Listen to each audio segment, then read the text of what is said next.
எல்லாருக்கும் வணக்கங்க. இன்றைக்கி சுண்டல் வச்சு சிம்பிளாக ஒரு கிரேவி எப்படி பண்ணுறதுன்னு பார்க்கலாமா?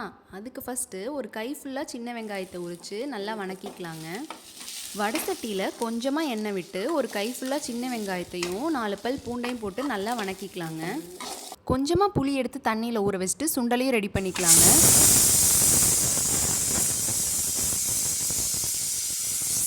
நல்லா வணங்கினதுக்கப்புறம் வெங்காயத்தை ஆற வச்சுட்டு இந்த மாதிரி மிக்ஸி ஜாரில் சேர்த்துக்கலாங்க. வீட்லேயே அரைச்ச குழம்பு மிளகாய் தூள் 2 ஸ்பூன் சேர்த்துக்கலாங்க. நல்லா அரைச்சி இந்த மாதிரி ஃபைன் பேஸ்ட்டாக எடுத்து வச்சுக்கலாங்க.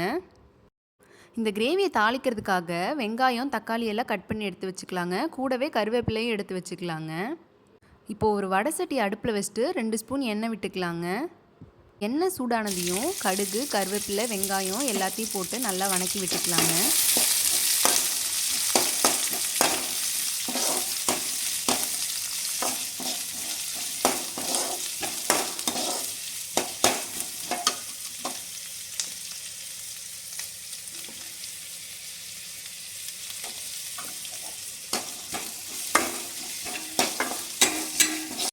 கூடவே 2-3 பல்லு பூண்டு, நறுக்கி வச்சுருக்க தக்காளி எல்லாத்தையும் சேர்த்து நல்லா வதக்கி விட்டுக்கலாங்க.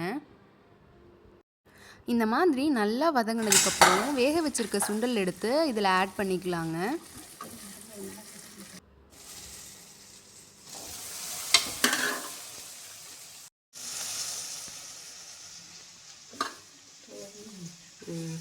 சுண்டலை சேர்த்ததுக்கப்புறம் அரைச்சி வச்சுருக்க மசாலாவையும் சேர்த்துக்கலாங்க.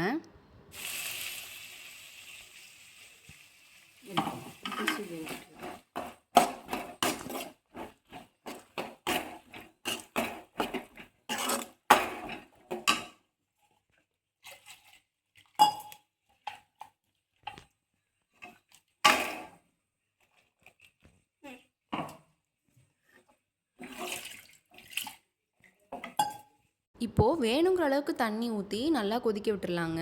கூடவே புளி தண்ணியும் ஆட் பண்ணிக்கலாங்க. தேவையான அளவு உப்பு ஆட் பண்ணதுக்கப்புறம் நல்லா கொதிக்க விட்டுடலாங்க.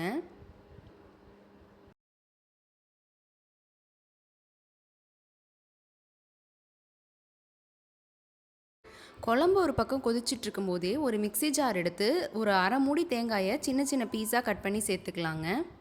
அந்த தேங்காய் கூடவே குழம்புல கொதிச்சிட்ருக்க சுண்டல், தக்காளி அது எல்லாத்தையும் கொஞ்சமாக எடுத்து ஆட் பண்ணிக்கலாங்க. எதுக்காக தேங்காய் கூட சுண்டல், தக்காளிலாம் ஆட் பண்ணி அரைக்கிறோன்னா, அப்போ தாங்க தண்ணி மாதிரி இருக்க குழம்பு திக்காக கிரேவி கன்சிஸ்டன்சியில் வரும். ஒருவேளை உங்களுக்கு தண்ணியாக இருக்க குழம்பே பிடிக்கும்னா நீங்கள் இந்த ஸ்டெப்பை ஸ்கிப் பண்ணிடலாம்.